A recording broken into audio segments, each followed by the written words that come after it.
నమస్తే, welcome to national round up. జాతీయ వార్తాంశాల్ని జాతీయవాద దృక్పథంతో విశ్లేషించే చర్చా కార్యక్రమం నేషనల్ రౌండప్ 90వ ఎపిసోడ్తో మీ ముందుకు వచ్చింది. నేను పదే పదే చెప్తూ ఉంటాను, జాతీయవాద దృక్పథంతో జాతీయ వార్తాంశాలను విశ్లేషిస్తున్నామని. అదే సమయంలో అంతర్జాతీయ పరిణామాల్ని భారతీయ దృక్కోణంలో విశ్లేషించే చర్చా కార్యక్రమం గ్లోబల్ రౌండప్ అని చెప్తూ ఉంటాను. అండ్ జాతీయవాద జర్నలిజం అనే ట్యాగ్ లైన్ని నేను నేషనలిస్ట్ హబ్కి, NHTVకి ఎప్పుడూ వాడుతూ ఉంటాను. ఎందుకు అంటే ఈ దేశం పట్ల భక్తి భావన, ధర్మం పట్ల బాధ్యత లేని ఒక ప్రసార మాధ్యమాల రొదలో ప్రస్తుతం మనం కొట్టుమిట్టాడుతున్నాం. ఈ పరిస్థితుల్లో నేషనలిస్ట్ హబ్ పురుడు పోసుకుంది, జాతీయవాద జర్నలిజాన్ని మీకు అందించే ప్రయత్నం చేస్తుంది.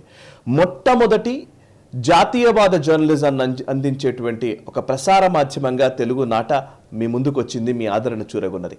అయితే ఇప్పటికీ వ్యూవర్స్ చాలామంది నేషనలిస్ట్ హబ్ని ఫాలో అవుతున్న వాళ్ళు ఉన్నారు. అయితే ఇంకా సబ్స్క్రైబ్ చేసుకునే వాళ్ళు కూడా చాలామందే ఉన్నారు. సో ప్లీజ్, మీరు కనుక సబ్స్క్రైబ్ బటన్ క్లిక్ చేయనట్లయితే వెంటనే సబ్స్క్రైబ్ చేయండి. బెల్ ఐకాన్ పై క్లిక్ చేసి మా నుంచి వచ్చే వీడియోల నోటిఫికేషన్స్ మిస్ కాకుండా చూడండి. అండ్ కేవలం నేషనలిస్ట్ హబ్ మాత్రమే కాదు, NHTV ఛానల్ని కూడా సబ్స్క్రైబ్ చేసుకోండి. సో మేము ఈ రీజనల్ ప్రాంతీయ వార్తాంశాలని అండ్ ఎప్పటికప్పుడు 24 గంటల వార్తల్ని అనేక రకాలగా మనము న్యూస్ అప్డేట్స్ని మీకు ఎప్పటికప్పుడు అందించే ప్రయత్నం చేస్తున్నాం.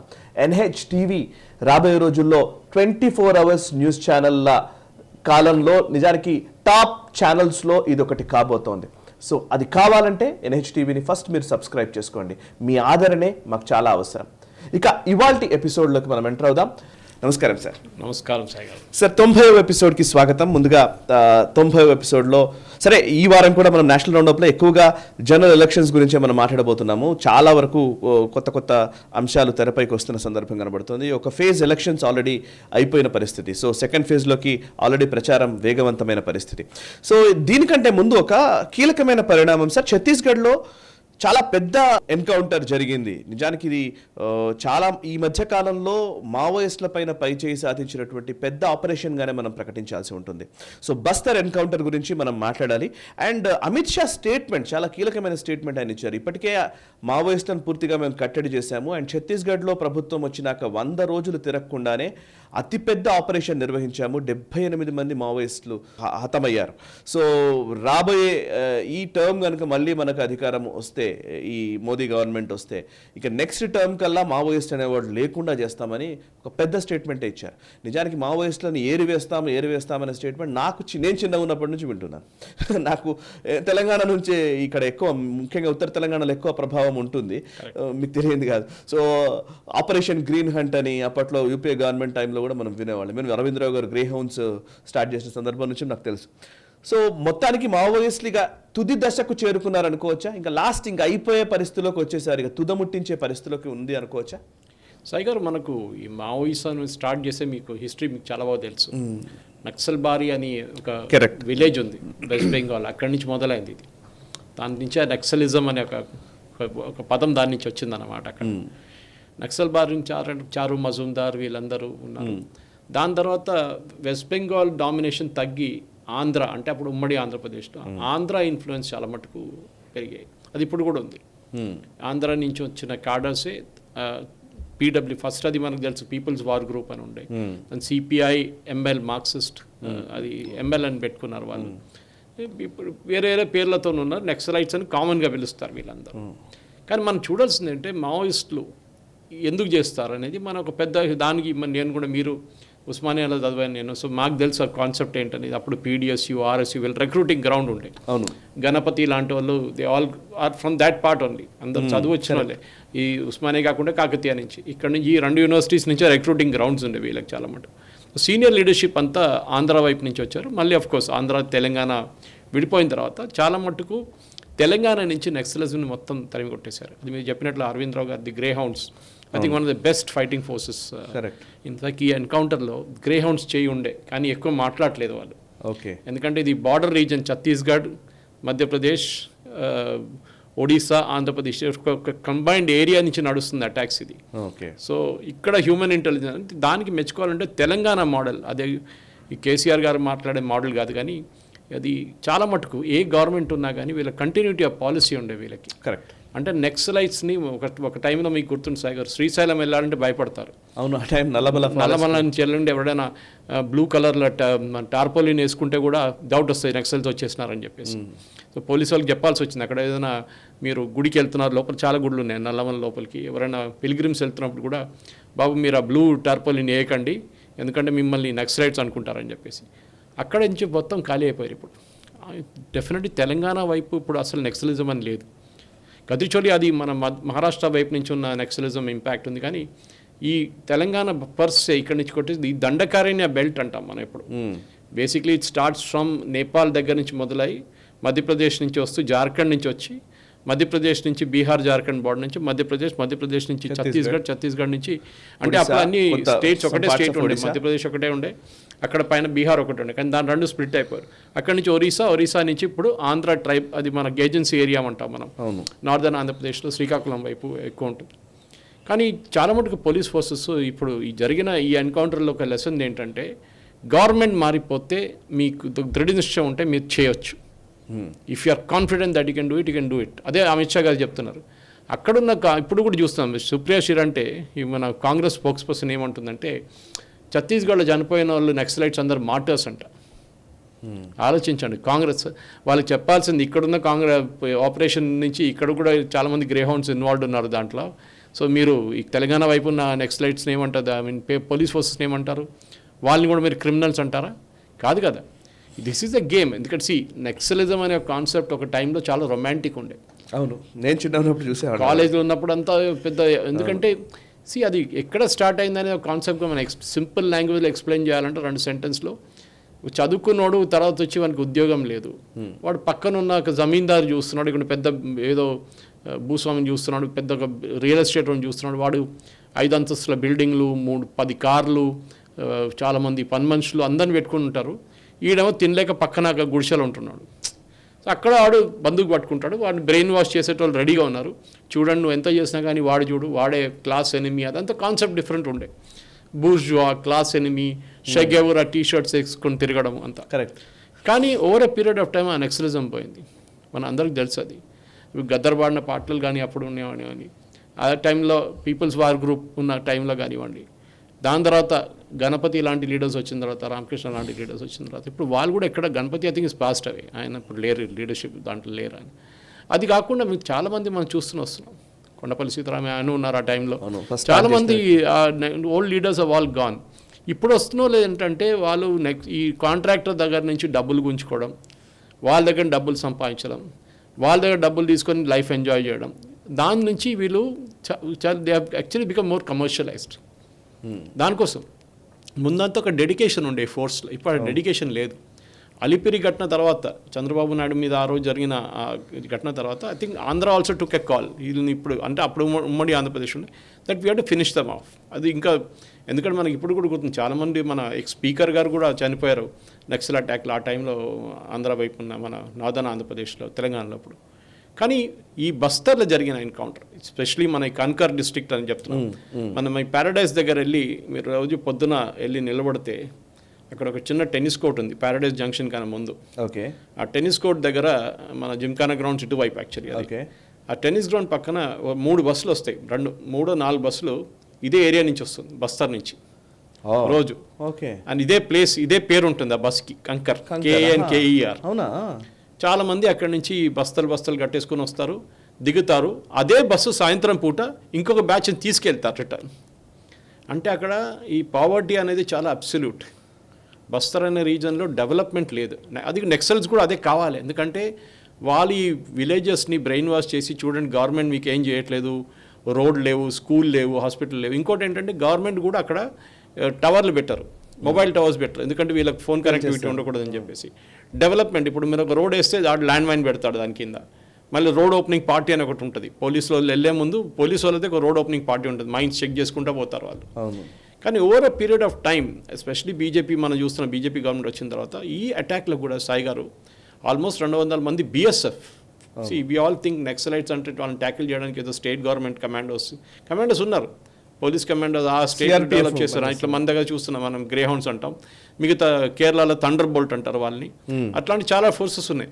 తమిళనాడులో క్యూ బ్రాంచ్ అంటారు, వాళ్ళ ఇంటెలిజెన్స్ మోస్ట్లీ క్యూ బ్రాంచ్ వాళ్ళు.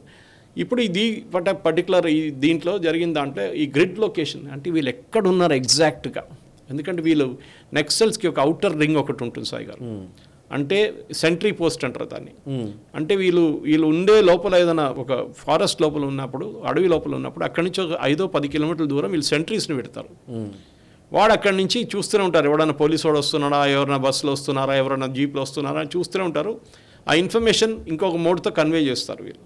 ఎందుకు ఫోన్ లేవు ఏం లేవు ఆడే, కానీ కన్వే చేయడానికి ఒక మెథడ్ విజిల్ కొడతారు ఒకసారి, అట్లాంటి అన్ని కోడ్స్ ఉంటుంది వాళ్ళ దగ్గర. ఇప్పుడు ఈ జరిగిన అటాక్లో కూడా వీళ్ళు దేవర్ యాక్చువల్లీ హ్యావింగ్ ద లంచ్ చేసేసి కొంచెం రిలాక్స్ చేస్తున్న టైంలో వీళ్ళు స్ట్రైక్ అయ్యారు. అండ్ 4-5 గంటల సేపు this firing went on continuously. దీంట్లో బిఎస్ఎఫ్ వాళ్ళు కూడా ఉన్నారు. బిఎస్ఎఫ్లో 3 జవాన్లు in fact they got injured also దీంట్లో. అది కాకుండా డిస్ట్రిక్ట్ రిజర్వ్ వాళ్ళు కూడా ఉన్నారు. ఈ బీనాగూడ అని చెప్పేసి బీనన్గూడ ఏరియాలో ఆ రోజు మన యూనియన్ గవర్నమెంట్ కరెక్ట్ గ్రిడ్ ఇచ్చారు వీళ్ళకి, పోలీసు వాళ్ళకి. ఈ లాటిట్యూడ్ ఈ లాంజిట్యూడ్లో వీళ్ళు ఉన్నారు. ఓకే, నా మనం అడగవచ్చు ఇది ఎట్లా అని, మన పెగాసస్ సాఫ్ట్వేర్ అంటాం, మన ఇదంటాం అదంటాం.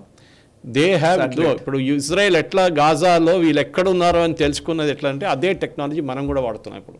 Okay, Gaza is an urban battleground, Bastar is the rural battleground. Correct. Okay, so Gatticholi లాంటి అది ఇంకా మహారాష్ట్ర వైపు సేమ్ సిచ్యువేషన్. కానీ ఇక్కడ గవర్నమెంట్ ఏం చేశారంటే స్కూల్ పెట్టారు, అక్కడ నీళ్లు ప్రొవిజన్ చేశారు వాళ్ళ విలేజెస్ కోసం. ఎందుకంటే వీళ్ళు పవర్టీ మీద ఆడుకుంటారు. చూడండి మీకు బియ్యం లేదు, మీకు తినడానికి ఏం లేదు, గవర్నమెంట్ చూడండి ఏం చేస్తున్నారు, భూస్వాములకు డబ్బులు ఇస్తున్నారు, అదాని అంబానీ అని చెప్పి రాహుల్ గాంధీ లాగా పుకార్లు లేపుతారు వీళ్ళు. సో ఈ జరిగిన ఎన్కౌంటర్లో ఈ 29 మంది చనిపోయిన దాంట్లో ఇంకా చాలామంది ఉన్నారని చెప్తున్నారు. కొంతమంది వాళ్ళ బాడీస్ తీసుకెళ్ళిపోయారని చెప్తున్నారు. ఇది నార్త్ బస్తర్లో ఉన్న డివిజన్స్ అన్న మార్వ్ అని ఒక డివిజన్ ఉంది, ఇది కాంకర్ నేను చెప్పినట్లు అదే బస్తర్ రేంజ్లో క్యాంప్ చేస్తున్నారు అన్నమాట. So MHA ministry of home affairs 5 key intel outputs ఇచ్చారంట. అదొకటే దాని గ్రిడ్ గురించి మాట్లాడాం. అది కాకుండా వీళ్ళు ఎంతమంది ఉన్నారని చెప్పేసి కూడా ఎగ్జాక్ట్ వీళ్ళకి ఇన్ఫర్మేషన్ ఇచ్చారు. వాళ్ళ దగ్గర ఎట్లాంటి వెపన్స్ ఉన్నాయని కూడా ఇన్ఫర్మేషన్ ఇచ్చారంట. సో హ్యూమన్ ఇంటెలిజెన్స్, ఎందుకంటే నక్సల్స్తో జరిగిన అది కాకుండా టెర్రరిస్ట్ జమ్మూ కాశ్మీర్లో కూడా ఈ స్పెషల్ బ్రాంచ్ వాళ్ళు ఉంటారు, వాళ్ళకు ఒక బడ్జెట్ ఉంటుంది విచ్ ఇస్ నాట్ ఆడిటెడ్. మన దగ్గర కూడా అంతే, తెలంగాణలో ఆంధ్రాలో కూడా ఒక బడ్జెట్ ఉంటుంది వాళ్ళకి. ఆ బడ్జెట్ నుంచి ఆపరేట్ చేస్తారా, దాంట్లో ఏం చేస్తారు, డబ్బులు ఇస్తారు, డబ్బులు పెట్టి కొనుక్కుంటారు ఇన్ఫార్మర్స్ని. అదే ఫోర్స్లో ఇన్ఫార్మర్స్ని కొనుక్కున్న తర్వాత దాని మీద వీళ్ళు యాక్ట్ చేస్తారు. సో అక్కడ I think one of the biggest success in Telangana was human intelligence. అవును, టెక్నికల్ ఇంటెలిజెన్స్ కానీ ఇప్పుడు government, union government is invested heavily in technical intelligence. అది మనం కాశ్మీర్లో చూస్తున్నాం. మొన్న ఒక బీహారీ అని చంపారు అక్కడ, ఒక పనిచేస్తున్నాయని. Within 5 hours they were able to detect who those fellows were, ఎక్కడికి వెళ్ళారని చెప్పేసి. So they are heavily using satellite technology. మన దగ్గర కొన్ని లాంచెస్, ఇస్రో నుంచి వెళ్ళే కొన్ని లాంచెస్ అసలు అనౌన్స్ కూడా చేయరు. They are secret launches for army and for intelligence purpose అన్నమాట. కరెక్ట్. సో డెఫినెట్గా ఇదొక పావర్టీ ఇష్యూ. మన దగ్గర చాలా మట్టుకు ఈ కాంగ్రెస్ గవర్నమెంట్నే దీన్ని బ్లేమ్ చేయాలి. ఎందుకంటే వీళ్ళు over a period of years ఇట్లాంటి ఏరియాస్ని నెగ్లెక్ట్ చేశారు చాలా మటుకు. అండ్ దానికి నక్సలైట్స్ అడ్వాంటేజ్ తీసుకున్నారు. అది జార్ఖండ్ ఉండొచ్చు, అది ఛత్తీస్గఢ్ ఉండొచ్చు, మన వైపు ఏజెన్సీ ఏరియా ఆంధ్రాలో ఉండొచ్చు, ఇవే నల్లమలాలు ఉండొచ్చు. అక్కడ ఉన్న ట్రైబల్స్ని వాళ్ళు బ్రెయిన్ వాష్ చేసి నల్లమల్ల ముందు చేస్తుండే వీళ్ళందరూ. సో ఇది కాకుండా మనం మాట్లాడుతున్న దానికి ఏంటి, ఇప్పుడు కేరళకు కూడా వెళ్ళారు కొంతమంది ఇప్పుడు, అంటే చాలా తక్కువ. But there also the leadership is Telugu leadership. వీళ్ళు ఒక్కొక్కరి మీద 25 లక్షలు 20 లక్షలు బౌంటీ ఉంది వాళ్ళ తల మీద. అంటే వాళ్ళని పట్టుకొని మీరు ఇన్ఫర్మేషన్ ఇస్తే మీకు ఇస్తామని చెప్పేసి. సో ఈ డెఫినెట్లీ ఇప్పుడు దీని జరిగిన ఎన్కౌంటర్లో కూడా మీరు చూస్తున్నారు, ఇప్పుడున్న ఫోర్సెస్ చాలా సుప్రీంలీ ఫిట్ ఉండాలి సాయి గారు. ఎందుకంటే మీరు కొండలు ఎక్కడం దిగడం, మీరు చెరువులు ఉంటుంది అక్కడ అన్నీ ఉంటుంది. So you have to claim through all this. ఈ చిన్న చిన్న రివిలెట్స్ ఉంటుంది, చిన్న చిన్న స్ట్రీమ్స్ ఉంటుంది, దాని నుంచి లోపల నుంచి ట్రెక్ చేసుకుంటారు.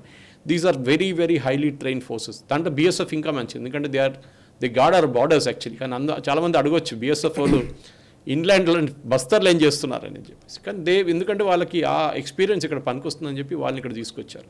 కరెక్ట్. సిఆర్పిఎఫ్కి అంత ఎక్స్పీరియన్స్ ఉండదు, because they are mostly guarding certain locations అన్నమాట.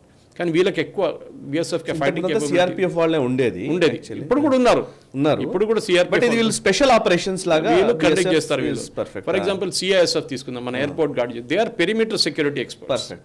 అంటే మీరు ఒక ప్లేస్ ఇస్తే ఆ ప్లేస్ మొత్తం వాళ్ళు చూసుకుంటారు. నాకు యాక్చువల్లీ ఒక అజిత్ దోవల్ది ఒక స్టేట్మెంట్ గుర్తుంది. Actually I have done some stories on this. Actually మావోయిస్టులు వీటి విషయంలో స్టోరీస్ కూడా చేశాము. అజిత్ దోవల్ మావోయిజం గురించి మాట్లాడుతున్నప్పుడు ఒకసారి అన్నది ఏంటంటే don't fight terrorism, just degrade them అని. నేను దాని మీద ఒక స్టోరీ చేశాను యాక్చువల్లీ. మీరు దీని గురించి చెప్పాలి. బేసికల్లీ ఇంతకు ముందంతా ఫైటింగ్ ఉండేది, లోపలికి వెళ్ళే వాళ్ళు గ్రే హౌండ్స్ ఉండేది, కూంబింగ్ చేసేవాళ్ళు, బయట లోపల నుంచి ఒక యుద్ధం జరుగుతున్నంతసేపు లోపల ఉన్న వాళ్ళు కూడా మోరల్ బాగా గట్టిగా ఉండేది.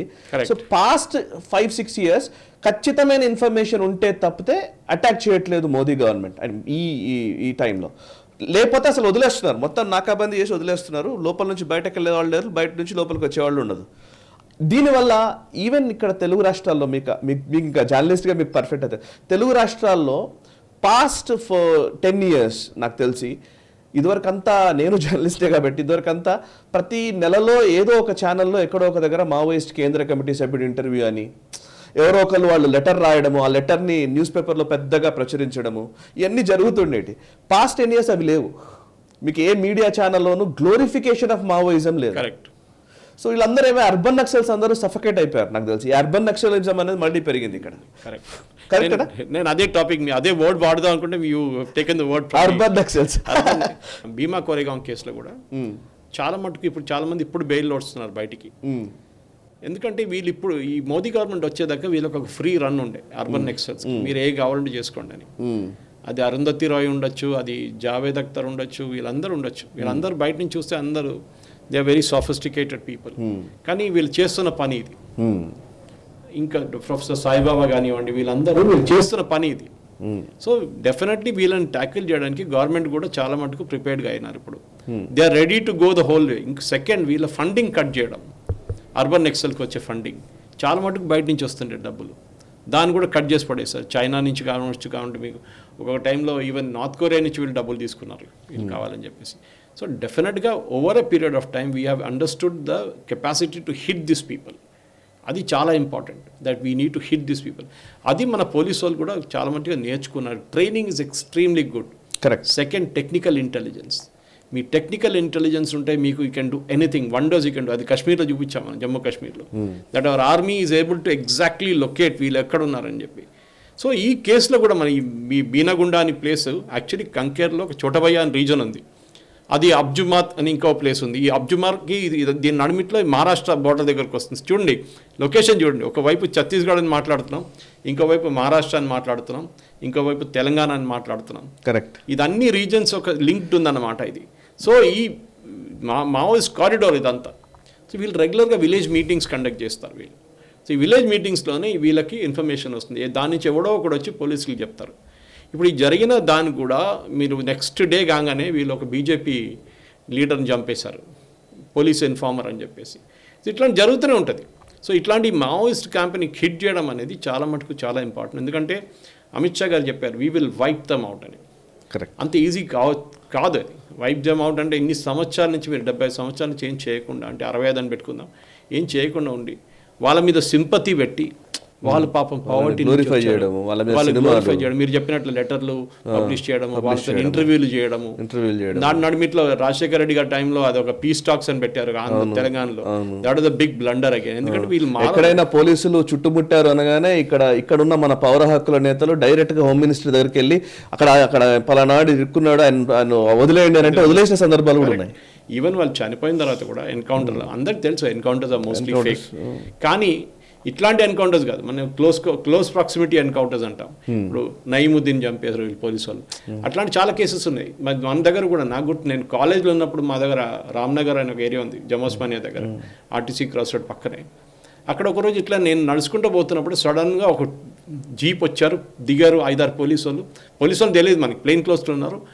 ఆ టైంలో అంత పెద్ద సాఫిస్టికేటెడ్ గన్స్ ఏం లేకుండా వీళ్ళందరూ వెళ్ళారు, పట్టుకున్నారు, సౌండ్ వచ్చింది, ఫైరింగ్ది, అంతే అయిపోయింది. అందరిని పంపించేశారు ఏరియా నుంచి. సో మనం ఒక సినిమాలో చూస్తున్నట్లు ఉంటుంది అది చూడ్డానికి. కానీ వీళ్ళది ఈకో సిస్టమ్, మీరు చెప్పింది కరెక్టే. ఆ ఈకో సిస్టమ్ని స్లోలీ గవర్నమెంట్ ఎలిమినేట్ చేసుకుంటూ పోతున్నారు. అది ఎవరైనా ఉండొచ్చు, ఏది మన అరుంధతి రాయ్ లాంటి వాళ్ళు కానివ్వండి, మిగతా అర్బన్ నక్సల్స్ ఎవరెవరు ఉన్నారో. అది మనం కశ్మీర్ ఫైల్స్ ఆ స్టేట్మెంట్ కూడా ఉంది, సర్కారు ఉన్కి హోగి లేకిన్ సిస్టమ్ హమారా అని. ఈ సిస్టమ్ ఎస్పెషలీ యూనివర్సిటీ లెవెల్లో ఇప్పుడు పీడిఎస్యూ ఆర్ఎస్యూ లేరు ఉస్మానియాలో. ఎందుకు? అది ఎన్టీ రామారావు గారు ఆ టైంకి వచ్చి ఫ్రీ హ్యాండ్ ఇచ్చారు. నేను ఉండేది అప్పుడు జమోస్మానియాలో, మా ఇల్లు అక్కడ ఉండే, ఆల్మోస్ట్ 20-25 years మా సొంత ఇల్లు ఉండే అక్కడ. అది ఆపోజిట్ ఉస్మానియా యూనివర్సిటీ లోపల పోలీస్ స్టేషన్ లేకుండా సాయి గారు మీకు తెలుసా, ఇప్పుడు ఉంది. అది సీఫెల్ పక్కన ఉండే, అప్పుడు సీఫెల్ అంటారు, ఇప్పుడు ఎఫ్లు అంటారు. దాని పక్కన పోలీస్ స్టేషన్ పెట్టుకుని లోపల రావడానికి పోలీసు వాళ్ళకి దమ్ము లేకుండే ఉస్మానియా యూనివర్సిటీ లోపలికి భయపడుతుంది. It was consider one of the most dangerous police postings for ever Osmania university. కానీ ఇప్పుడు చూడండి, ఇప్పుడు జేఎన్యూకి వెళ్ళిపోయారు, జాదవ్పూర్ యూనివర్సిటీకి వెళ్ళారు, మన దగ్గర హెచ్యూకి వెళ్ళిపోయారు, అక్కడికి వెళ్ళిపోయారు. ఇలా అర్బన్ నెక్సల్ కొంతమంది సినిమాలకు వెబ్ సిరీస్లు రాస్తున్నారు, సినిమాలు వెబ్ సిరీస్ జర్నలిస్ట్ కూడా అయ్యారు, జర్నలిస్ట్. ఆ భావజాలాన్ని ఇంకో రకంగా సాయి గారు ఇది ఒక రొమాంటిసైజింగ్ అంటారు కదా. Correct. If by 18 you are not a communist, something is wrong with you. Something is wrong with your after that if 35 you are still a communist, then something is wrong with your head. Correct. That is the real truth. ఎందుకంటే ఈ నెక్సలిజం అనే, so అందులో నేను కండేమో నిజంగా చిన్నప్పుడు ఒక రకమైన అంటే ఎవరో గన్ పట్టుకొని రావడము, వాళ్ళు ఊర్లో కూర్చోవడము, ఇట్లా మాట్లాడడము, వీటన్నిటిపైన ఒక ఉండేది. ఈ పోలీసు వాళ్ళు కూడా చాలా మంచి పొజిషన్ తీసుకున్నారు సాయి గారు. వీళ్ళేం చేశారంటే వీళ్ళ దగ్గర నుంచే రిక్రూట్ చేశారు, వీళ్ళంటి వాళ్ళనే రిక్రూట్ చేశారు. వీళ్ళేదో సఫిస్టికేటెడ్ గ్రాడ్యుయేషన్ చేసుకుని రిక్రూట్ చేయలేదు. మీరు ఈ గ్రే హార్న్స్ కన్నా ముందు ప్లేన్ క్లోత్స్తో తిరుగుతారు పోలీసు వాళ్ళు చాలామంది. మీరు ఒకవైపు తెలంగాణ, నార్దర్న్ తెలంగాణకి వెళ్తే మీరు కరీంనగర్ దాకా వెళ్ళక్కర్లేదు. ఆ టైంలో సిద్దిపేట కన్నా ముందు కూడా ప్రజ్ఞాపూర్ ఇట్లాంటి ఏరియాస్ నుంచి కొంత ముందుకు వెళ్ళంగానే మీకు ఈ ప్లేన్ క్లోత్స్తో కనిపిస్తారు. బస్ స్టాండ్ దగ్గర నిలబడి ఉంటారు, 2 బందూకులు పట్టుకొని నిలబడి ఉంటారు, ఇట్లా AK-47 పట్టుకొని. మీరు ఆలోచిస్తారు వీళ్ళు ఎవడరా అని. అదే గ్రౌండ్ నుంచి రిక్రూట్ చేశారు వీళ్ళు. అదే నెక్సల్ గ్రూప్స్ ఎక్కడి నుంచి వచ్చారో వాళ్ళని దే నో. ఎప్పుడు చెప్తారు, to fight a guerrilla think like a guerrilla. Perfect, correct. You can't think like a soldier, ఎందుకంటే వాళ్ళు ఫైట్ చేసే కన్వెన్షనల్ వార్ కాదు. అయితే ఒక సందర్భంలో సల్వా జూడు అట్లాంటిదే చేశారు, కానీ సల్వా జూడ్ వాజ్ డిఫరెంట్ సాయి గారు. సల్వా జూడ్ ఒక హయ్యర్ క్యాస్ట్ వాళ్ళని తీసుకొచ్చి లోవర్ క్యాస్ట్ ని కొట్టడం, అదొక పెద్ద కాంట్రవర్సీ అయింది. కానీ ఇక్కడ ఏం చేశారంటే ఇప్పుడు డిజాస్టర్ యాక్చువల్లీ, దానివల్ల పెరిగింది కూడా మా ట్రైబల్స్ ఉన్నప్పుడు ట్రైబల్స్ నుంచి మీరు రిక్రూట్ చేయండి, వాళ్ళకు కూడా ఉద్యోగం వస్తుంది. కరెక్ట్. ఓకే, వాళ్ళకు కూడా ఇన్కమ్ ఉంటుంది, సోర్స్ ఆఫ్ ఇన్కమ్ ఉంటుంది. ఇంకోటి డిమోటివేట్ అయిపోతారు నెక్సల్స్. అరే మనోడు అక్కడికి వెళ్ళిపోయిండు. ఇప్పుడు మన మహాభారత వార్లో Lord Krishna has to convince Arjuna, వాళ్ళు మీ వాళ్ళే, but you have to kill them for a purpose. And exactly Naxalism is that. ఎందుకంటే it is an outdated concept. ఇప్పుడు కమ్యూనిజం అని ఎక్కడ ఉంది సాయి గారు లోకంలో చెప్పండి? China is the biggest capitalist today. ఉన్నది ఒక నార్త్ కొరియా, వాడు అప్పుడప్పుడు లొలి చేస్తూ ఉంటాడు అక్కడి నుంచి. Finished. Everywhere else it's gone. Romania చూడండి, కరెక్ట్. వెనుజువేలా చూడండి, everywhere communism has proved to be a disaster. Last మన దేశంలోనే కూడా కేరళలో, నేను అక్కడి నుంచి, నాకు తెలిసి అక్కడ ఏం జరుగుతుంది, సుప్రీంకోర్టే చెప్పారు యువర్ స్టేట్ ఇస్ బ్యాంక్రప్ట్ అని. సో అట్లాంటి పరిస్థితుల్లో I think this particular encounter is ఈ దీంతో అన్నీ ఆగిపోతుందని చెప్పలేము సాయి గారు. That is the wrong mistake. I think Amit Shah గారు కొంచెం మోటివేషన్ కోసం చెప్పుంటారు, ఖతం చేసేస్తాం వీళ్ళందరిని చెప్పేసి.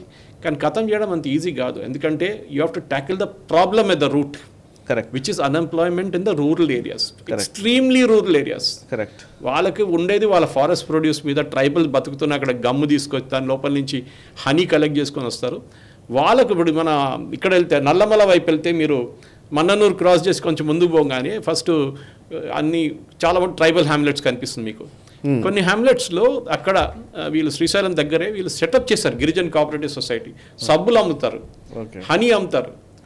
మన దగ్గర ఉన్న వాళ్ళు శ్రీశైలంకి వెళ్ళటం చూడరు కూడా. అది వాళ్ళని ఎంకరేజ్ చేస్తే బాగుంటుంది. కానీ వీళ్ళకి ఏం ప్రాబ్లం అంటే మన దగ్గర ఉన్న వాళ్ళు గిరిజన్ కార్పొరేషన్ చేస్తే తప్పు ఏంటంటే వీళ్ళకి బియ్యం ఇవ్వడము, వీళ్ళకు పప్పు ఇవ్వడము, వీళ్ళకు మిర్చి ఇవ్వడము, వీళ్ళకు నూనె ఇవ్వడము, దాంతో వాళ్ళు పని చేయట్లేదు. అది పెద్ద ప్రాబ్లం అయిపోతుంది. అక్కడే నెక్సలిజం పెరుగుతుంది. So that root problem has to be tackled. చాలామంది అక్కడి నుంచి మైగ్రేట్ చేసి సిటీకి వస్తున్నాయి. ఇప్పుడు నల్లమల వైపు చూడండి, వాళ్ళు ఫారెస్ట్ గార్డ్స్గా తీసుకున్నారు చాలామందిని. It's a good thing. 10,000 రూపాయలు వాళ్ళకి పెద్ద ఇన్కమ్ అది. అది కాకుండా వాళ్ళకి బియ్యం ఇస్తారు, పప్పు ఇస్తారు. So they have a work to do. రోజు రాత్రి 20 కిలోమీటర్లు నడవాలి. And they know the forest. So పులి నుంచి దూరం చూస్తే వాళ్ళకి అనిపిస్తుంది. So I think this particular operation ఒక గవర్నమెంట్ మారిన తర్వాత ఉన్న ఒక సంకల్పం వాళ్ళది. అండ్ దీనికి ఖచ్చితంగా we should not forget Vanavasi Kalyanashram. We should not forget. నిజంగా వాళ్ళు చేస్తున్న పని కూడా చాలా గొప్పది. గురుకుల విద్యాలయాలు కావచ్చు, ఇవి కావచ్చు, చాలా అద్భుతమైన వర్క్ చేస్తారు. చూడండి, Tripura is a classic example of it. Between all the north eastern states Tripura has developed really well. దాని ఆ కేసు చూస్తే అది. And there I think RSS has a big role in it. ఇండైరెక్ట్గా అంటే వాళ్ళ ఫ్రంటల్ ఆర్గనైజేషన్ పనిచేస్తారు, కానీ they had a big role in it. So ఈ ఎన్కౌంటర్ కూడా it's kind of a situation where Naxals కొన్ని రోజులుగా వాళ్ళు క్వైట్ అయిపోతారు, ఎక్కువ యాక్టివిటీ ఉండే, అప్పుడప్పుడు పోలీసు అని కొడతారు, లేకుంటే ఇన్ఫార్మ్ అని చంపేస్తారు, అదే చేస్తారు వాళ్ళు. దానికన్నా ఎక్కువ వారు పైకి రాలేరు. కరెక్ట్. రైట్ సార్, ఇక నెక్స్ట్ అంశము ఎలక్షన్స్ దాంట్లోకి వెళ్దాం సార్ ఒకసారి. సో మళ్ళీ ఒకసారి ఈవీఎంస్కి సంబంధించినటువంటి వార్త వచ్చింది. ఈవీఎం వార్త లేకుండా ఎప్పుడు ఉండదు, ఎందుకంటే కాంగ్రెస్ లేదా అలైస్ గెలిచి ఉంటేనేమో ఈవీఎంలు అసలు సమస్యే కాదు. ఛత్తీస్గఢ్లో అంతకుముందు గెలిచినప్పుడేమో ప్రాబ్లమే లేదు. తెలంగాణలో కర్ణాటకలో ప్రాబ్లం లేదు, బట్ మళ్ళీ ఈవీఎం ఇష్యూ ఉంది. అయితే ఇక్కడ దీని గురించి సుప్రీంకోర్టు చేసిన వ్యాఖ్యలు చాలా కీలకం. బేసికల్లీ ఈవీఎంలకు సంబంధించి ప్రశాంత్ భూషణ్ వీళ్ళందరూ కూడా అసలు ఈవీఎంల వల్లనే బీజేపీ మోదీ గెలుస్తున్నారన్న ఒక ఆర్గ్యుమెంట్ని ప్రజల్లోకి తీసుకెళ్లే ఒక ప్రయత్నం చేస్తున్నారు.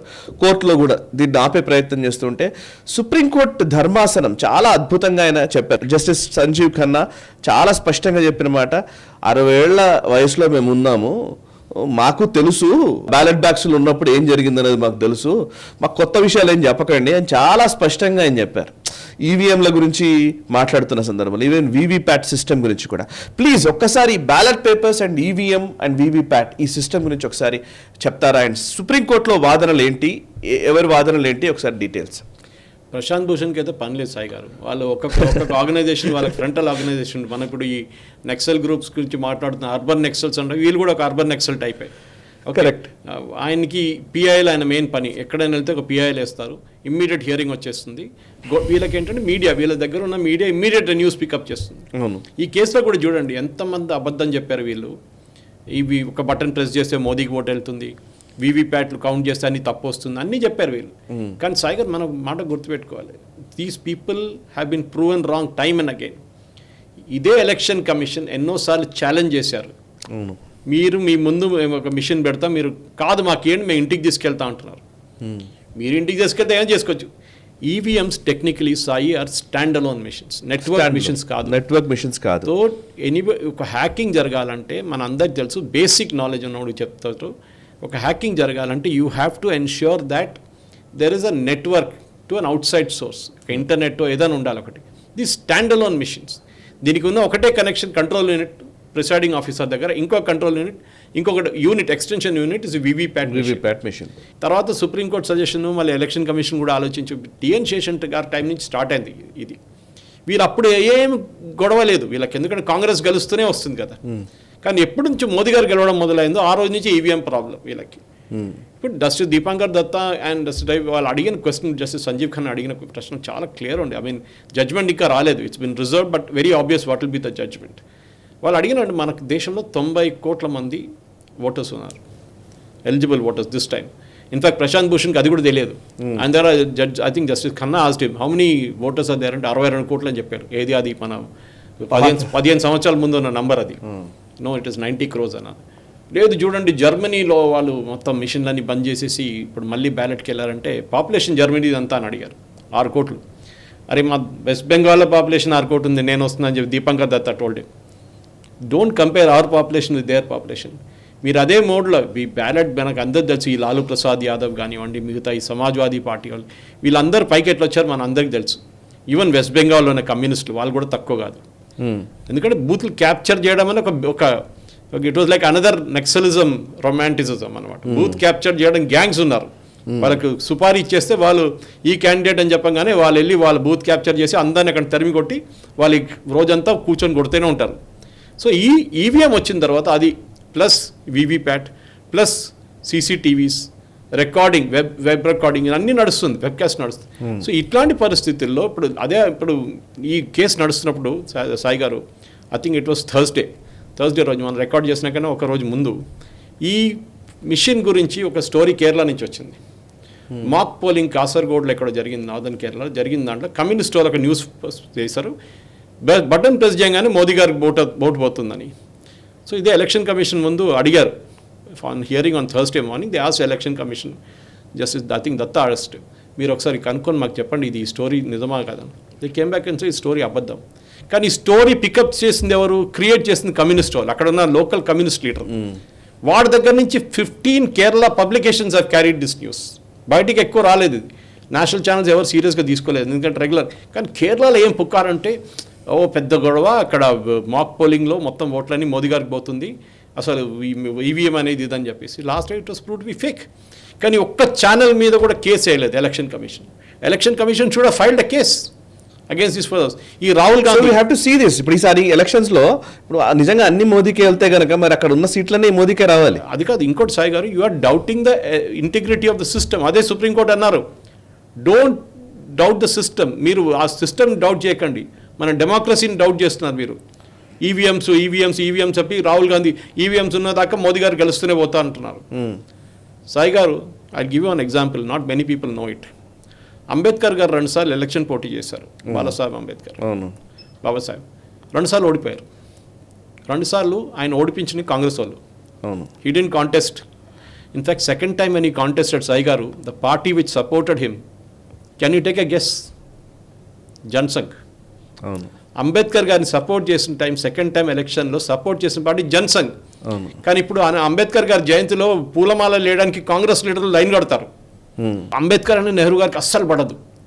ఈయన ఎలక్షన్ నిలబడనంగానే, ఈయన ఎలక్షన్ కాంగ్రెస్ తరఫు నుంచి నేను పోటీ చేయను, నేను I will contest and another independent ticket, I will contest against Congress నామినీని పెట్టారు. ఇన్ఫ్యాక్ట్ అంబేద్కర్ గారి క్లోజ్ ఫ్రెండ్, ఒక సెక్రటరీ లాగా ఉన్న మనిషిని తీసుకొచ్చి ఆయన ఒపోనెంట్ చేశారు నెహ్రూ. మన ప్రేక్షకులు చాలామంది తెలియదు.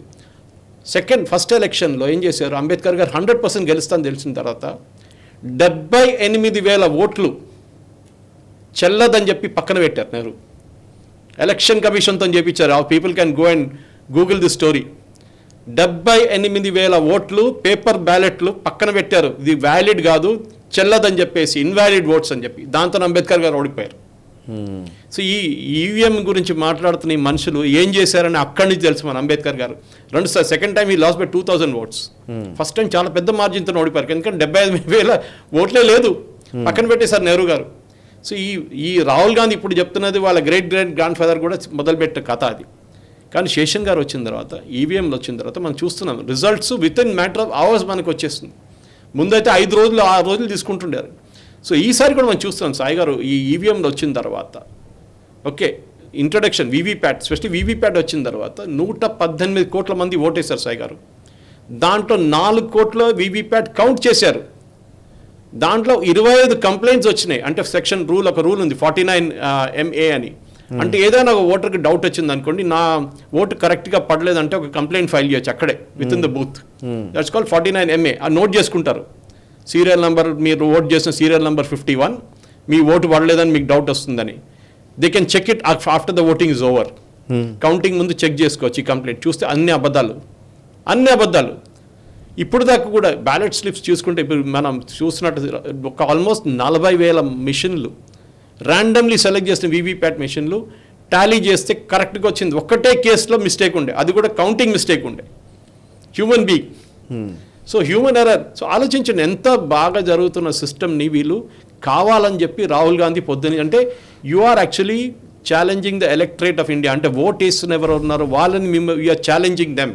రాహుల్ గాంధీ, మీరు వాళ్ళని డౌట్ చేస్తున్నారు, వాళ్ళ ఇంటిగ్రిటీని డౌట్ చేస్తున్నారు. కరెక్ట్. మీరు ఓడిపోతుంటే you find out the problem why you're losing the election. కానీ వచ్చి ఈ సుప్రీంకోర్టుకి వెళ్ళిన తర్వాత ఇప్పుడు చూడండి ఈ న్యూస్, ఇక్కడ తెలుగు మీడియా నాకు ఎక్కువ తెలియదు కానీ మలయాళం ఛానల్స్లో ఎక్కడ రాలేదు ఈ న్యూస్ నిన్నటి నుంచి. ఒక్క ఛానల్ ఎక్సెప్ట్ ఐ థింక్ జనం టీవీలో ఒకటి వచ్చింది, మిగతా ఏ ఛానల్లో రాదు. ఎందుకంటే జనం టీవీ ఈజ్ ఆఫ్టర్ ఆల్ ఒక రైట్ వింగ్ ఛానల్ అని చెప్పొచ్చు. సో ఈ కేరళ కేసులో కూడా నిన్న జరిగిన దాన్ని కూడా ఈ పుకార్ వచ్చినప్పుడు full publicity, half a day ఇదే ఉండే. కానీ సుప్రీంకోర్టుకి వచ్చి ఇది అబద్ధం అని ఈసీ చెప్పంగానే న్యూస్ కిల్ అయిపోయింది ఇమీడియట్గా అక్కడి నుంచి. సో ఈవీఎం అనేది సాయి గారు, we should be very very clear. VVPAT అనేది ఒక ఫెసిలిటీ జస్ట్ టు టాలీ. ఇంకోటి అడిగారు, ఈ మిషన్లన్నీ తయారు చేస్తున్నది పబ్లిక్ సెక్టర్ అండర్టేకింగ్ అంటే బీఈఎంఎల్, ఈసీఐలు వాళ్ళు తయారు చేస్తున్నారంటే I think one of the judges asked him, అంటే మీరు ప్రైవేట్ సెక్టర్కి ఏమంటారా అని అడిగారు. కాదు మేము అట్లా చెప్పలేదంట. లాస్ట్లో Shankar Narayan another advocate for these people and Prashant Bhushan, they almost came to an apology. కాదు, we're not doubting anything but we want be clear about it. ఆలోచించండి, మీరు ఎక్కడి నుంచి స్టార్ట్ చేశారు? You started doubting the machine itself. Sanjay Hegde ఇంకొక left wing వాడు ఉన్నాడు, TV channel కనిపిస్తాడు అప్పుడప్పుడు, ఆయన కూడా అంతే. ఆయన కూడా వీవీప్యాట్ సరే జడ్జి అడిగారు. In fact justice Khanna asked him, అన్ని వీవీప్యాట్లు కౌంట్ చేయాలంటే 60 కోట్ల వీవీప్యాట్లు కౌంట్ చేయాలి, ఎన్ని రోజులు పడుతుంది? మాది పాత సిస్టమ్కి వెళ్ళిపోతాం, మళ్ళీ పాత సిస్టమ్కి వెళ్ళిపోతాం. What are you trying to do? See problem is, ఎక్కడెక్కడ హ్యూమన్ బీయింగ్ వస్తారో అక్కడ ఎర్రర్స్ వస్తుంది సాయి గారు.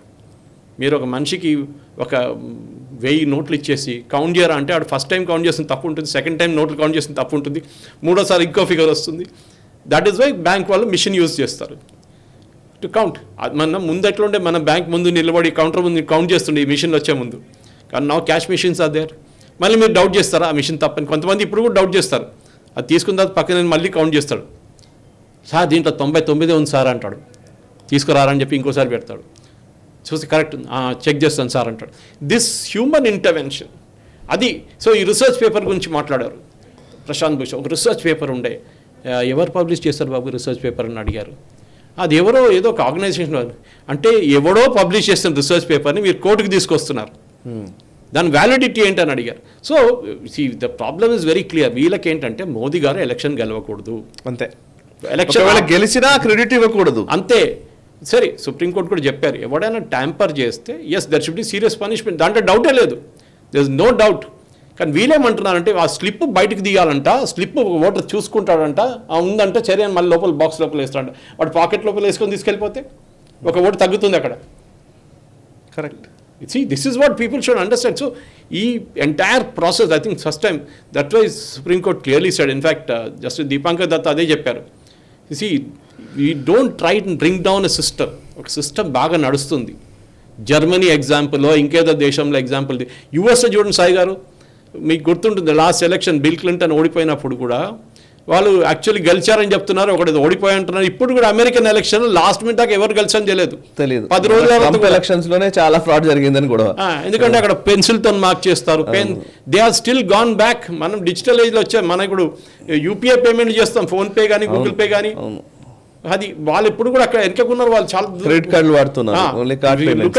10 రూపాయలు కూడా మనం we're actually using UPI payment system. So definitely this is something that EVM అనేది రీసెర్చ్ అంటున్నారు, ఏ రీసెర్చ్ లేదు, ఒట్టిగా పుకారు. ఏంటంటే ఈ ఎలక్షన్ కాకుండా ఇది మన పాత సిస్టమ్కి వెళ్ళిపోవాలి. Sorry, there is no data, nothing to be shown on this. మిమ్మల్ని ఛాలెంజ్ చేసినప్పుడు మనం చేయలేదు. ఎవడో లండన్లో కూర్చొని ఏదో ఒక మిషన్ చూపించి it can be tampered, it can be tampered అంటే it cannot be tampered, simple as that. Sir, ఇక నెక్స్ట్ అంశము కాంగ్రెస్ పార్టీ. నిజానికి కాంగ్రెస్ ఎంత దిగజారుతోంది అనడానికి యాక్చువల్లీ ఒక ఉదాహరణ చెప్తూ ఉంటారు. నెహ్రూ పీరియడ్కి, ఇందిరాగాంధీ పీరియడ్కి, రాజీవ్ గాంధీ పీరియడ్కి. ఇంతకుముందు ఏదైనా అపోజిషన్ ఇష్యూస్ ఉన్నాయంటే నెహ్రూ కొంచెం అందరినీ పొగిడేవాడు, వాజ్పేయి లాంటి వాడిని కూడా పొగిడాడు. వాజ్పేయి గారు చెప్పిన జోకే అనుకుంటుంది నాకు తెలుసు, వాజ్పేయి గారిని పొగిడేవాడు. బట్ ఇందిరాగాంధీ పీరియడ్ వచ్చేసరికి పొగడ్డం ఆగిపోయింది, మాట్లాడడం వరకు వచ్చింది. రాజీవ్ గాంధీ పీరియడ్ వచ్చేసరికి ఇక మాట్లాడడం కూడా ఆగిపోయింది. ఈ సోనియా గాంధీ పీరియడ్ వచ్చేసరికి విపరీతమైన దూషణలకు వచ్చింది అని చెప్పేసి అప్పట్లో జోక్ యాక్చువల్లీ చెప్పేది. ఇప్పటికి ఇంకా పడిపోతుందేమో అనిపిస్తుంది. సోనియా గాంధీ 2004 ఎలక్షన్స్ టైంలో ఉన్న ముచ్చట ఇది మాట్లాడేది, బట్ అక్కడ నుంచి ఇంకా పడిపోయింది అనిపిస్తుంది. ముఖ్యంగా దాన్ని వాళ్ళ కాంటెస్ట్ చేసే సీట్ల సంఖ్యనే విపరీతంగా పడిపోతున్న పరిస్థితి.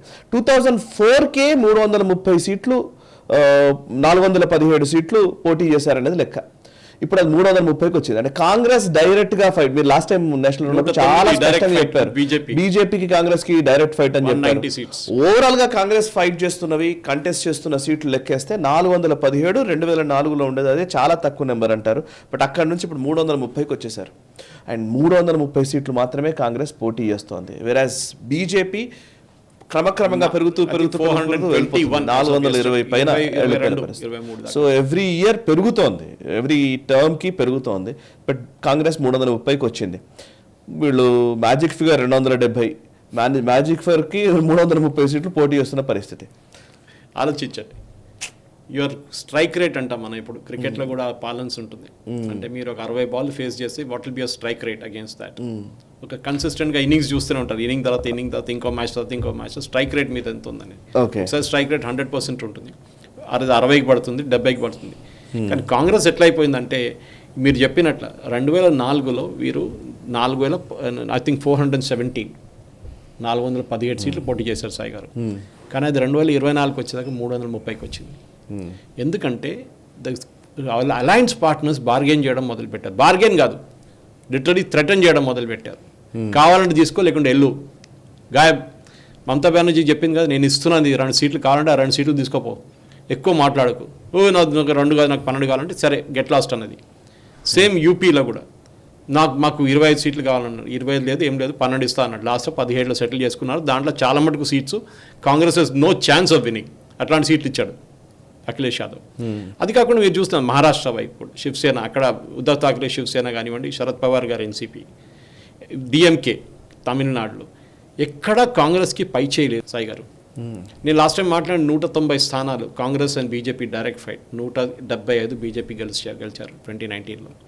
సో ఈ పర్టికులర్ వర్డ్ 2004 to 2024 20 సాల్ బాద్ అంటాం మనం ఇప్పుడు. Congress the lowest Tally of seats. అంటే ఈ పార్టీ గ్రాండ్ ఓల్డ్ పార్టీ అని మనం చెప్తుంటాం కదా, ఎందుకంటే వాళ్ళ ఓట్ షేర్ తగ్గితే వస్తుంది సాయి గారు. 30%, 22%, they are coming down and down and down. BJP వచ్చిన తర్వాత, ఎస్పెషల్లీ నరేంద్ర మోదీ గారు వచ్చిన తర్వాత బీజేపీ గ్రాఫ్ పెరుగుతూనే పోతుంది. ఓట్ షేర్లు కానివ్వండి, సీట్లు కానివ్వండి. 276, దాని 277, అక్కడి నుంచి బీజేపీ 303, ఇప్పుడు మోదీ గారు ఏమో 370 అంటున్నారు. సో వెరస్ కాంగ్రెస్ ఒక ఫిగర్ కూడా చెప్పలేకపోతున్నారు. ఏదో రేవంత్ రెడ్డి అంటున్నాడు కాంగ్రెస్ 2010 50 సీట్లు గెలుస్తుంది, మోదీ జూన్ 9వ తారీఖు రాహుల్ గాంధీ ప్రధానమంత్రి అవుతాను. ఇదే వీడియో తీసుకొని మళ్ళీ అది ఆ రోజు ప్లే చేయాలి మనం, జూన్ 4వ తారీఖు రేవంత్ రెడ్డి చెప్పిన స్టేట్మెంట్. మాట్లాడుతున్నప్పుడు you should be practical about it. Congress ఎక్కడ గెలుస్తున్నారు? వాళ్ళ అలైస్ వాళ్ళని థ్రెటన్ చేస్తున్నారు that you have to bloody give us the seats అని చెప్పేసి. Sorry I'm using that language, but that is what it is. ఎందుకంటే వీళ్ళు కావాలని చెప్పి వీళ్ళ ఫార్చ్యూన్స్ ఎవ్రీవేర్. మీరు చూసుకోండి, మహారాష్ట్ర తీసుకోండి సాయి గారు, ఆంధ్రప్రదేశ్ వైపు చూద్దాం. ఆంధ్రప్రదేశ్లో ఈసారి బీజేపీ టీడీపీ గురించి మాట్లాడుతున్నాం, పొత్తు గురించి మాట్లాడుతాం. ఎవరైనా కాంగ్రెస్ గురించి మాట్లాడారా ఆంధ్రప్రదేశ్లో? కాంగ్రెస్ క్యాండిడేట్ ఎక్కడ ఉన్నారు ఆంధ్రప్రదేశ్లో? కాంగ్రెస్ ప్రెసిడెంట్ ఎవరో నాకు తెలియదు ఆంధ్రప్రదేశ్లో. లేదండి, చాలా ఫేమస్ షర్మిల గారు ఉన్నారు. అది మొన్న ఇంపోర్ట్ తీసుకొచ్చారు కదా అక్కడి నుంచి. అదే అది అందరు అంటున్నారు జగన్ ప్రాక్సీ అంటున్నారు ఆమెని. ఓకే, కానీ కాంగ్రెస్ ఎన్ని సీట్లు పోటీ చేస్తున్నా ఆంధ్రాలో తెలియదు. వాళ్ళ అలయన్స్ ఉందా తెలియదు. అసలు ఏం జరుగుతుందో తెలియదు. సో ఇట్లాంటి స్టేట్స్ యూపీలో కాంగ్రెస్ ఎట్లంటే వాళ్ళ గడ్ ఉండేది. అప్పుడు సమాజ్వాదీ పార్టీ లేకుండా ఎవరు లేకుండే. Allahabad was the home of the Gandhis, అంటే so called Gandhis, Nehru family actually. అది కాకుండా బీహార్లో ఇప్పుడు లాలూని తీసుకొని పళ్ళు పట్టుకొని తిరుగుతున్నారు. West Bengal out totally. ఒక టైంలో కమ్యూనిస్టులు కాంగ్రెస్ ఉండే అక్కడ. ఇప్పుడు బీజేపీ వచ్చేసారు, అక్కడ 18 సీట్లు తీసుకున్నారు. కాంగ్రెస్ అత్తాపత్తా లేకుండా మమతా బెనర్జీ అదే అంటుంది, నీకు 40 సీట్లు కూడా రావురా రాహుల్ గాంధీకి చెప్తుంది. కరెక్ట్, ఆమె అనాలిసిస్ ఇస్ కరెక్ట్. సో ఈ కాంగ్రెస్ ఏమైందండి, మహారాష్ట్ర కానివ్వండి, ఆంధ్రప్రదేశ్ ఎక్కడ వాళ్ళకి పోటీ చేయడానికి సీట్లు లేవు. ఎందుకంటే మీరు ఈ 4 స్టేట్లు తీసుకోండి, 5 స్టేట్లు అంటే యూపీ, బీహార్, వెస్ట్ బెంగాల్, ఆంధ్రప్రదేశ్, మహారాష్ట్ర తీసుకుని 40% సీట్లు అయిపోతుంది సాయి గారు. 543లో 40% is from these states only. అక్కడ కాంగ్రెస్కి అసలు పరిస్థితి దారుణం. So that is where you're getting that number, Congress number. ఎందుకంటే వీళ్ళ కాన్ఫిడెన్స్ లేదు గెలవడం అనేది. కరెక్ట్. ఒక టైంలో మీరు చెప్పారు 1984లో 400+ సీట్ గెలిచిన పార్టీ ఇది ఆన్ దేర్ ఓన్. సో ఇప్పుడు టీడీపీ లాంటి పార్టీ కానివ్వండి, వైఎస్ఆర్సీపీ లాంటి పార్టీలు అడగట్లేదు కాంగ్రెస్ని. ఇఫ్ కాంగ్రెస్ వాజ్ పవర్ఫుల్ వీళ్ళు అలయన్స్ చేసుకుంటుండే వాళ్ళతో. ఇప్పుడు ఇండియా అలయన్స్ అని పెట్టుకున్నారు, ఎవరు తీసుకున్నాండి వాళ్ళని సీరియస్గా? Correct. Except for Maharashtra. Correct. ఎవడు పట్టించుకోవట్లేదు. ఏ స్టేట్లో, ఉత్తరప్రదేశ్లో అది జూనియర్ పార్ట్నర్, తమిళనాడులో జూనియర్ పార్ట్నర్, మిగతా ఎక్కడ వీళ్ళ అలయన్స్ లేదు except for Maharashtra. So this is what we need to do. We need to very very careful. Congress వాళ్ళు చేస్తున్న ఇది కూడా, ఇది శివసేన కానివ్వండి, లెఫ్ట్ కానివ్వండి, వీళ్ళ పార్టీతోని అలయన్స్తో కలిసి మేము గెలుస్తా అనుకున్నారు, కానీ అది కాలేదు. డాటెడ్ అలయన్స్ అసలు పనిచేయట్లేదు. సో కాంగ్రెస్ది నెక్స్ట్ ఎలక్షన్కి వచ్చేదాకా సాయి గారు they will be even on a more weaker ground. అసలు ఒక రీజనల్ పార్టీకి వచ్చే స్టేటస్కి వచ్చేస్తారు Congress. And the principal problem for that is a leadership. అది క్రికెట్ టీం ఉండొచ్చు, ఫుట్బాల్ టీం ఉండొచ్చు, హాకీ టీం ఉండొచ్చు, కబడ్డీ టీం కూడా ఉండొచ్చు. మీ దగ్గర ప్రాపర్ లీడర్స్, మీ క్యాప్టెన్స్ బాగా లేకుంటే టీం ఓడిపోతారు. టీం ప్లేయర్స్ బాగుంటే కూడా, because your captain is not good. కానీ దానికి ఈ రాహుల్ గాంధీ, ఈ ప్రియాంక వాద్రా వీళ్ళ కెపాసిటీ ఏంటండి? ఒక్క సీట్ గెలవలేదు లాస్ట్ టైం ప్రియాంక వాద్రా ఆమె టెరిటరీ నుంచి. అవును. అట్లాంటి వాళ్ళని మీరు వెనకకి పెట్టి వాళ్ళని కొత్తని తీసుకురావడం బదులు ఆ కొత్త వాళ్ళు పార్టీ నుంచే వెళ్ళిపోయినారు. Correct. That is the sad fact today. Young brigade మొత్తం బీజేపీలో ఉన్నారు ఇప్పుడు. అవును సార్. ఇంకొక విషయం కూడా మనం మాట్లాడదాం. ఇప్పుడు మమతా బెనర్జీ 1 నేషన్ 1 పోల్ గురించి ఒక స్టేట్మెంట్ ఇచ్చింది. యాక్చువల్లీ ఫెడరల్ రైట్స్ని ఇది మొత్తంగా విఘాతం కల్పించే విధంగా ఉంది. We will not accept the 1 nation 1 election proposal అని చెప్పేసి మమతా బెనర్జీ, గతంలో కూడా ఇది నీతి ఆయోగ్ ప్రపోజ్ చేసినప్పుడు కూడా వాళ్ళు నో చెప్పారు మమతా బెనర్జీ. సో ఇప్పుడు కూడా అదే మాట కంటిన్యూ చేస్తున్నారు. ఈ ఎలక్షన్స్లో ఎందుకని 1 నేషన్ 1 ఎలక్షన్ ప్రపోజల్ని ఇప్పుడు ఎందుకు అసలు ఆ స్టేట్మెంట్ ఇచ్చారు? దీని గురించి ఎట్లా అర్థం చేసుకోవాలి? బీజేపీ మేనిఫెస్టోలో ఉంది, అందుకే రియాక్ట్ అయింది ఆమె. వీళ్ళ ప్రాబ్లం ఏంటంటే అది కేసీఆర్ గారి దగ్గర అడగాలి, ఆయన చెప్తారు ఈ కథ. ఓకే, ఆయన 2019లో 19కి వచ్చే ఎలక్షన్ని ఆయన 18కి ప్రీపోన్ చేసుకున్నారు 6 నెలల ముందే. ఎందుకంటే ఆయన తెలిసిపోయింది లోక్సభ ఎలక్షన్ ఉన్నప్పుడు ఇక్కడ ఒక ఈవీఎం, ఇక్కడ ఒక ఈవీఎం, లెఫ్ట్కి ఒక ఈవీఎం, రైట్కి ఒక ఈవీఎం, రెండిట్లో మోదీని కొట్టేస్తారు. ఓకే, ఒకసారి మోదీకి వేసారంటే ఇంకోటి మోదీకి పోతుంది. సైకలాజికల్ అది, because you're thinking of Lok Sabha, మీరు అసెంబ్లీ ఆలోచించట్లేదు. ఉందా సరే అది కూడా కొట్టేస్తాను అట్లా. అండ్ పర్సెప్షన్ కూడా ఎట్లుంటదంటే మోదీయా కేసీఆర్, అంతే, మోదీయా మమతా బెనర్జీయా, మోదీయా రాహుల్ గాంధీయా, డేంజరస్ అది. No contest. అంతే అది మన సండే టైమ్స్ ఆఫ్ లండన్ లో నాదొక స్టోరీ వచ్చింది, నన్ను కోట్ చేశారు ఒక స్టోరీలో. దాంట్లో last paragraph was my statement. When it is Modi versus Rahul there is no contest, అయిపోయింది. So something very similar. See 1 nation 1 poll, Ramnath Kovind committee ఒక ఫార్మర్ ప్రెసిడెంట్, దే వెంట్ అన్ని స్టేట్స్కి వెళ్ళారు, అందరిని పిలిచారు, మాట్లాడారు. మనలాంటి దేశంలో సాయి గారు ఎప్పుడు చూసినా ఎలక్షన్ ఉంటుంది. Panchayat election, municipal election, ZPTC, MPTC నడుస్తూనే ఉంటుంది. అసెంబ్లీ ఎప్పుడు చూసినా ఏదో ఒక మోడల్ కోడ్ ఆఫ్ కాండక్ట్ ఉంటుంది. We're not a rich nation that. సరే మన 3rd లార్జెస్ట్ ఎకానమీ అవ్వబోతున్నాం అంటున్నాం, అదన్నీ అంటున్నాం, కానీ we're 5th largest now. But we need money. కానీ ఇట్లాంటి ఎలక్షన్ ఖర్చు పెట్టడం కాదు. మీరు ఒకటేసారి అసెంబ్లీ లోక్సభ ఎలక్షన్ పెట్టినప్పుడు ఈ సేవింగ్ అంతా ఆలోచించండి సార్. అదే మనుషులు, అదే పోలింగ్ బూత్లో, అదే ఆఫీసర్స్లు, ఎక్కువ వీవీప్యాట్లు, అంతే కదా, ఎక్కువ machines, voting machines, EVMs. So what తయారు చేసుకోవచ్చు. కానీ ఒకటేసారి right from municipal level to parliament level. సరే ఇప్పుడైతే మనం 1 నేషన్ 1 పోల్ ఓన్లీ అసెంబ్లీ పెట్టుకుందాం. అసెంబ్లీ లోక్సభ ఆలోచించి అందరిది టర్మ్ ఒకటేసారి స్టార్ట్ అవుతుంది, అందరి టర్మ్ ఒకటేసారి ఎండ్ అవుతుంది, కన్ఫ్యూజన్ లేదు. ఒకటే దాని మీద ఇప్పుడు మీరు ఎగ్జాంపుల్ తీసుకుంటాను, దీని ఖర్చు ఎంత నాకు తెలియదు, ఆల్మోస్ట్ 30,000 కోట్లు ఉండొచ్చు ఈ ఎలక్షన్ ఖర్చు, ఎలక్షన్ కమిషన్ది. ఎందుకంటే వెళ్తున్న పర్సనల్ను వాళ్ళు పంపించడము, ఇది ప్రింట్ చేయడము, చాలా మటుకు పోస్టర్స్ ప్రింట్ చేయాలి, మళ్ళీ అది బయట డిస్ప్లే చేయాలి, ఈవీఎంస్ని కొనుక్కోవాలి. ఈవీఎంస్ ఫ్రీగా రావు కదా, మీరు ఈసీఎల్కి కాంట్రాక్ట్ ఇస్తాడు, ఫ్రీగా తయారు చేసి ఇవ్వడు. గవర్నమెంట్ ఆఫ్ ఇండియా కట్టదు, ఎలక్షన్ కమిషన్ కడుతున్నారు. అఫ్కోర్స్ ఫండ్స్ గవర్నమెంట్ దగ్గర నుంచి వస్తుంది. ఒక్కొక్క మిషన్కి ఇన్ని వేల రూపాయలు అయితే ఉంటే వాళ్ళు ఇవ్వాల్సి వస్తుంది, 20, 30, 40 వేలు వస్తుంది. సో అది తయారు చేసేటోళ్ళకు డబ్బులు ఇవ్వాలి.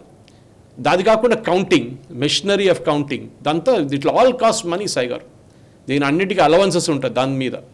సో ఈ ఖర్చులన్నీ మన దేశంలో ఒక్కొక్క ఎలక్షన్ మీద ఖర్చు పెట్టుకుంటే పోతుంటే, let us hold it one time, once for all across. దాంట్లో వీళ్ళు భయపడుతున్నారు. కరెక్ట్. ఎందుకంటే మోదీ గారు వచ్చారనుకోండి, కథ మీరు చెప్పినట్లు ఒకవైపు మోదీ, ఇంకోవైపు కౌన్ హే అది. సో డెఫినెట్లీ ఫెడరల్ రైట్స్ గురించి మాట్లాడుతుంది మమతా బెనర్జీ, అందరికీ తెలుసు. 1 నేషన్ 1 పోల్ వీఆర్ ఆబ్జెక్టివ్. నేను అదే I'm surprise that communist are not objecting. వాళ్ళకి అసలు వాళ్ళు ఎక్కడ లేరు కదా వాళ్ళు.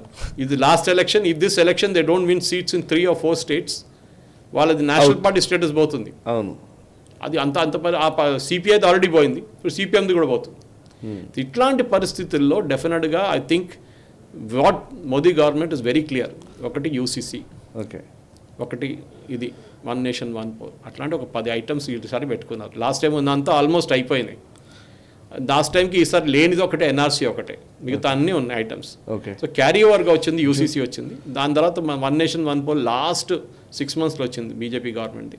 అది నెక్స్ట్ ఒక 6 months ఇంప్లిమెంట్ చేస్తుంది. డీలిమిటేషన్ కాగానే 2026లో లోక్సభ 532 నుంచి 820, 840 దాకా వెళ్ళొచ్చు. అది మీరు అడుగుతారు ఎట్లా తెలుసు సురేష్ గారు అంటే, కొత్త పార్లమెంట్లో అన్ని సీట్లు ఉన్నాయి. ఓకే, లోక్సభలో మోదీ గారు ఒట్టి కట్టలేదు అన్ని సీట్లు. ఇప్పుడు 530 మంది ఉన్నారు కదా, మళ్ళీ 800 ఎందుకు కట్టారు సీట్లు? ఎందుకు పెట్టారు సీట్లు అంటే, నెక్స్ట్ డీలిమిటేషన్లో 2026లో, ఎందుకంటే 20 years అది ఫ్రీజ్ పెట్టాం దాని మీద, కాన్స్టిట్యున్సీలు ఇంక్రీజ్ చేయకుండా. కానీ మల్కాజిగిరి ఇలాంటి కాన్స్టిట్యున్సీ తీసుకోండి సాయి గారు, 38 లక్షల మంది ఓటర్స్ ఉన్నారు, 38 lakhs. కరెక్ట్. ఒక 4 కాన్స్టిట్యున్సీలు చేసుకోవచ్చు, 3 చేసుకోవచ్చు మినిమం. సో తగ్గించాలని డెఫినెట్. ఎందుకంటే ఒకవైపు మీరు బోడుప్పల్ నుంచి మీరు కుక్కట్పల్లి అవతల దాకా మాట్లాడుతున్నారు, you talking of a constituency. ఆలోచించండి, కవర్ ఇట్స్ ఇంపాసిబుల్. సో చాలా మటుకు కాన్స్టిట్యున్సీ ఇంక్రీజ్ అయినప్పుడు 1 నేషన్ 1 పోల్, దాని తర్వాత I think by after 2026 government will go for 1 nation 1 poll. దాంట్లో డౌటే లేదు. వీళ్ళు చెప్తారు, ఇంగ్లీష్లో చెప్తారు కదా, డాగ్స్ విల్ కీప్ బార్కింగ్, ఎనుగు వెళ్తూనే ఉంటుంది, కుక్కలు పోతూనే ఉంటారు, పట్టించుకోకూడదు. ఎందుకంటే వీళ్ళకి భయం, ఇది మోదీ గారితో పోటీ చేయడానికి భయపడుతున్నారు. ఓకే, దాని ఎక్స్క్యూజ్ ఏంటంటే ఈవీఎంలు, 1 నేషన్ 1 పోల్ తీసుకోము, ఇంకేదో మోదీ గారు మ్యానిపులేట్ చేస్తున్నారు, మోదీ గారు డెమోక్రసీని చంపేస్తున్నారు, ఇదన్నీ స్టోరీలు తయారు చేస్తున్నారు. In fact one good thing BJP did was they invited representatives from 25 countries, 20 దేశాల నుంచి రిప్రజెంటేటివ్స్ పిలిపించారు యాజ్ అ పార్టీ.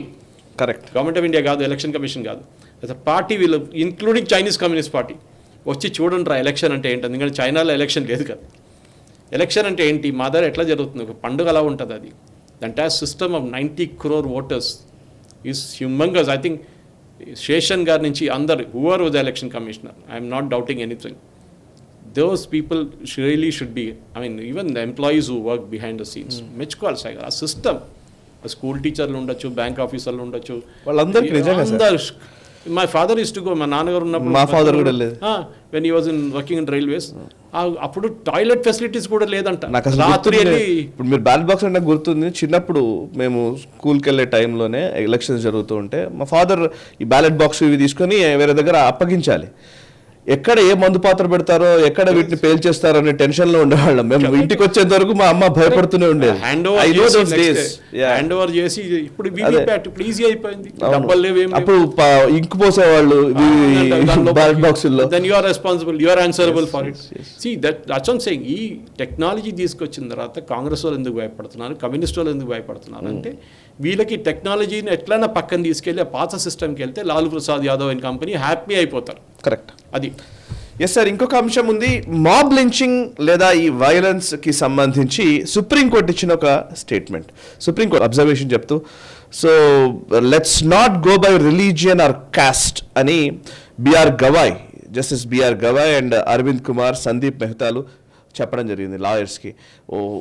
ఫార్చునేట్లీ నిజానికి మాబ్ లించింగ్ అనే మాటను పెట్టుకొని నాకు తెలిసి 2014 నుంచి 2018 వరకు ఇదే ఇష్యూ నడిచింది. కరెక్ట్. ఒకనొక సందర్భంలో నరేంద్ర మోదీ గారు కూడా చట్టాన్ని చేతిలోకి తీసుకోవద్దు అని చెప్పేసి అప్పీల్ చేయాల్సిన పరిస్థితి. అప్పుడు ఇదే ఇష్యూ మాబ్ లించింగ్ చేస్తున్నారు, అసలు ముస్లిం కనబడితే చంపేస్తున్నారు అన్నట్టుగా చూపించారు. సో దీనికి అట్లాస్ట్ ఇప్పటివరకన్నా కానీ ఒక సుప్రీంకోర్టు బెంచ్ నుంచి దీన్ని రిలీజియన్ కాస్ట్ బేసిస్లో చూడకూడదు అని చెప్పడం అనేది మంచి పరిణామం. ఒకసారి వివరిస్తారా ఎందుకు?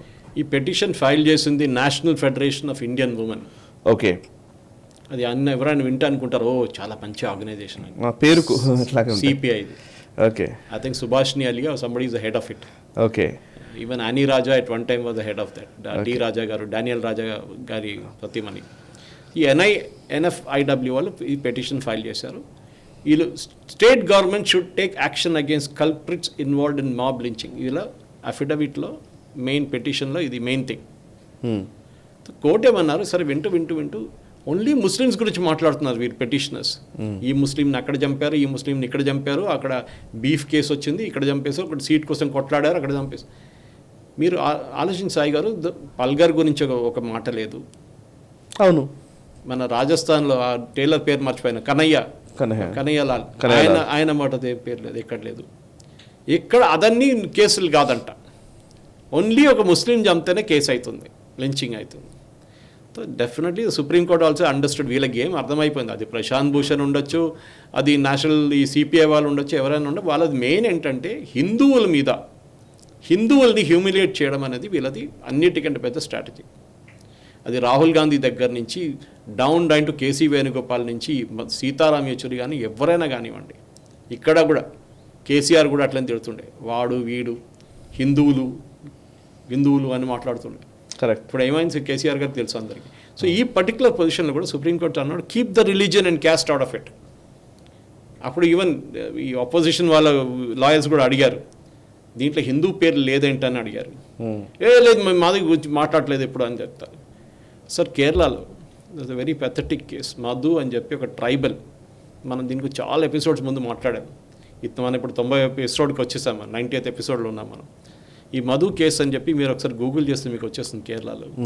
ఒక ట్రైబల్ అట్టప్పాడి అని కేరళలో మన దగ్గర అరకు ఎట్లా ఉంటుంది అట్లాంటి ఒక ట్రైబల్ డిస్ట్రిక్ట్లో ఒక మెంటలీ కొంచెం లూజ్, కొంచెం ఆయన అంత మెంటలీ ఫిట్ కాడు, అడవిలో ఉంటుండే. ఆడికి ఒకరోజు ఆకలేసి ఒక దుకాణం దగ్గర వచ్చి బయటికి ఫారెస్ట్ అడవి నుంచి బయటకు వచ్చి కొంచెం బియ్యం తీసుకున్నాడు దుకాణం నుంచి. తీసుకొని పారిపోతున్నాడు, పట్టుకున్నారు. పట్టుకొని ఒక 15-20 మంది కలిసి ఆయన కొట్టి చంపేశారు. First of all is mentally challenged. Second, వాడు ఆదివాసి, వాడికి తిండి లేదు, వాడు ఎక్కడో అడవిలో ఉంటున్నాడు. ఒక 2 కిలోలు బియ్యం తీసుకొని వాడు పారిపోతున్నాడు, వాడిని కొట్టి చంపడం అంటే ఏంటి సాగర్?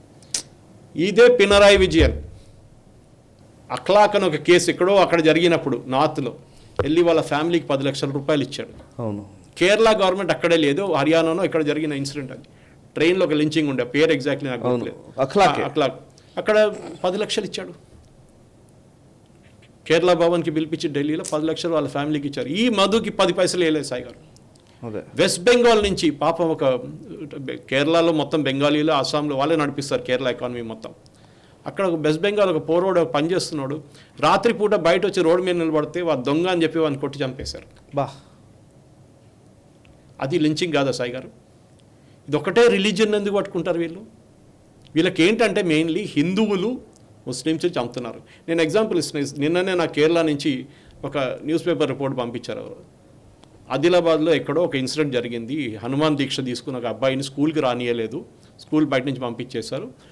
న్యూస్ అంటే కేరళ ఏంటంటే బీజేపీ రైట్ వింగ్ ఫెలోస్ వెళ్ళి ఆ ప్రిన్సిపల్ని కొట్టారంట, వాళ్ళని ఆల్మోస్ట్ చంపేశారంట, వాడు స్కూల్ మొత్తం ధ్వంసం చేశారంట, మంట పెట్టేశారంట అని పెద్ద న్యూస్ కేరళ మీడియాలో. ఎందుకు?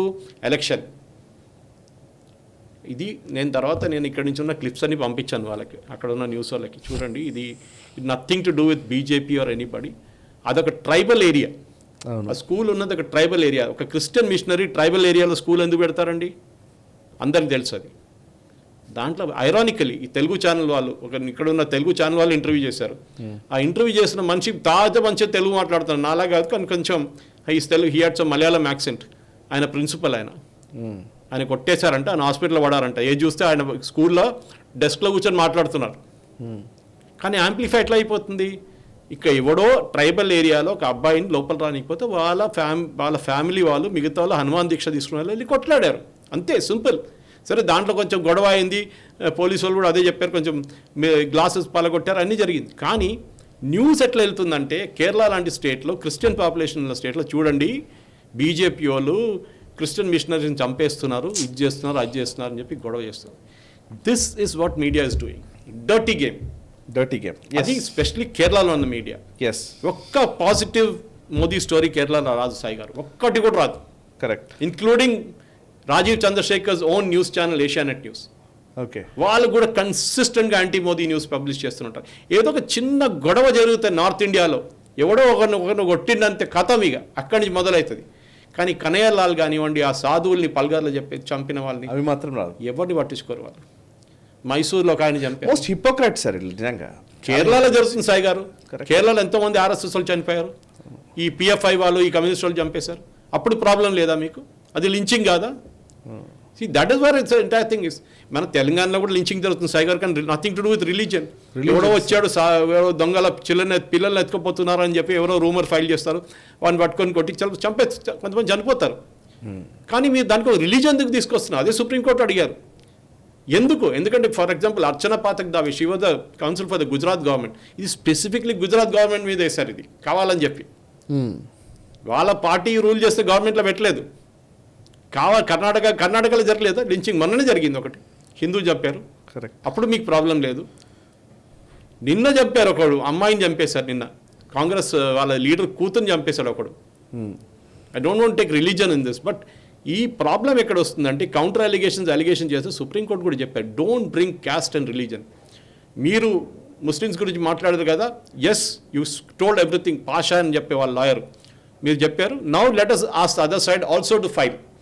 ఇప్పుడు హిందువులు కూడా వాళ్ళ లిస్టు తీసుకురావాలి. చూడండి, మా వాళ్ళు ఇంతమందిని చంపారు, ఇప్పుడు ఏమంటారు? యాక్షన్ తీసుకోవాలి కదా అందరి మీద.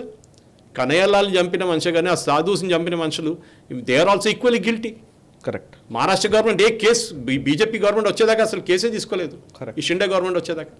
సో దిస్ ఇస్ వాట్ ఈ హిపోక్రసీ అనేది మన దేశంలో మీడియా, ఎస్పెషలీ మలయాళం మీడియా కానివ్వండి, తెలుగు మీడియా కానివ్వండి, కన్నడ మీడియా, ఏ మీడియా అయినా హిందువుల మీద ఏదైనా అత్యాచారాలు జరిగితే దాన్ని పక్కన పెట్టేస్తారు. అదే టైం ఒక చిన్న ఇన్సిడెంట్ కైరానా కానివ్వండి, హత్రాస్ కానివ్వండి, దాన్ని ఏం గొడవ చేస్తారు.